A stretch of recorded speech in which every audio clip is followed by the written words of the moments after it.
Hi, my name is Dominique Taylor, and this is my author study on Dr. Seuss for ECI 537. First, I want to start off by getting to know Dr. Seuss. He is an American author, poet, animator, and artist.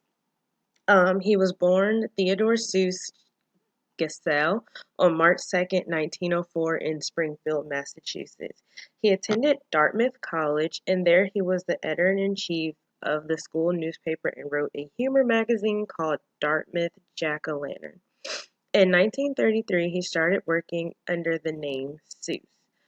After graduating from Dartmouth, he attended Lincoln College in Oxford, and there he earned his PhD in English literature. In 1927, he accepted his first job as an author and illustrator for a magazine called Judge. This was his first project where he worked under the name Dr. Seuss. In November 1927, he married his college sweetheart Helen Palmer. They didn't have any children. In 1936, he wrote his first book, And to Think That I Saw It on Mulberry Street. Over the course of his career, he wrote at least 50 books, the last book being Oh, the Places They'll Go. His artwork was vibrant and colorful, and at the age of 87, Dr. Seuss died of oral cancer in September 1991. Why I chose an author study. My vision was to focus on Dr. Seuss's style of writing and his illustrations, and I wanted the students to be able to compare his work to other genres. Dr. Seuss Dr. Seuss's work is very unique and creative, and I thought it would be really cool for them to get to know him as an author and as well as his way of work. I also thought that this would be a great way for the students to um, learn more literacy skills according to their grade level. Dr. Seuss's work focuses more on the primary grade levels, more so towards kindergarten through second grade. So I thought this would be a good way to help the students develop their reading skills and build some critical thinking skills as well. Um, in this process, students will analyze the illustrations and focus on the text and illustration and focus on how text and illustrations interplay with each other. A lot of Dr. Seuss's books, the illustrations and the text, they coincide with each other very well, and pretty much you can look at the pictures and understand the story, or you can read the words without having to look at the pictures and still understand the story. For this author study, I wanted to focus more on the second grade, even though, like I said before, that this author study could focus on all primary grade levels. Um, because Dr. Seuss's books cater to younger readers, this is a lot of his books are perfect for read alouds, writer workshops, and picture walks. Um, I really felt like these helping these kids build their reading skills and critical thinking are pretty much like a foundation in getting them ready to move to higher grades in reading. Uh, as far as teachers, I believe the teachers can conduct the picture walks and helping the students understand the pictures and the text and actually understanding the plot of the book. The description of text set.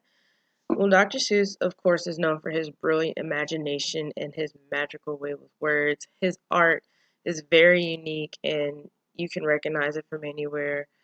All of his books have been read pretty much by anyone. You can find them in almost any classroom, any bookstore, everywhere.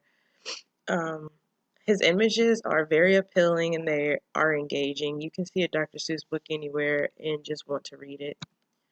I chose The Cat in the Hat because it was his first book that he had ever written.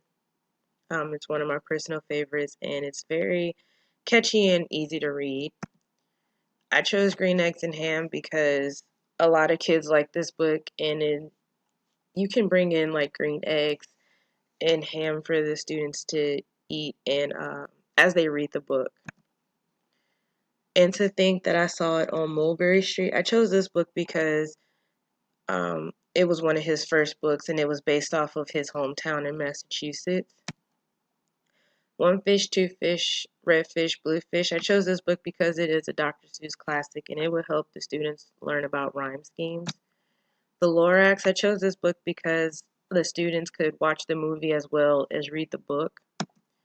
How the Grinch Stole Christmas. I also chose this book for the same reasons because the students will be able to read the book and watch the movie and understand how they are different. Hunch and Bunches. I've only read this book once, but I really love the illustrations of this book. All the Places You'll Go. I really like this book because it tells the students like the places they can go later on in life.